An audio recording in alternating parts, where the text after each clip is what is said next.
యేసు తండ్రి వీరేం చేయుచున్నారో వీరెరగరు గనుక వీరిని క్షమించమని చెప్పాను. ప్రజలు ఏం చేస్తున్నారో వారికి తెలియకుండానే విచక్షణ కోల్పోయి యేసుని ఎంతగా చంపిన మరల ఇంకా ఆయనను గాయపరచాలని మొండిగా కేకలు వేస్తూ యేసుని మరి మరణించేంత వరకు వారి మనసు శాంతింపలేదు. అటువంటి ప్రజల మధ్య దేవుడు దూషించబడుతూ, హింసించబడుతూ, కొట్టబడుతూ, అవమానపరచబడుతూ మౌనము అయిపోయాడు. మౌనం వహించేశాడు. ఒక్క మాట మాట్లాడట్లేదు.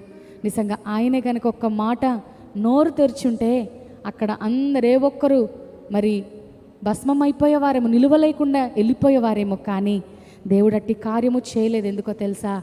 అక్కడ ఆయన నోరు తెరిచినట్లయితే ఈ రోజున నువ్వు నేను మౌనం అయిపోవాలి, నువ్వు నేను నాశనం అయిపోవలసిన పరిస్థితి. కానీ దేవుడు మనల్ని జీవింపచేయాలని, మనల్ని బ్రతికింపచేయాలని, ఆత్మలు యుగయుగాలు మనం జీవించే కృపలోనికి నడిపించాలని నా ప్రభు మౌనం అయిపోయాడు. హల్లెలూయా.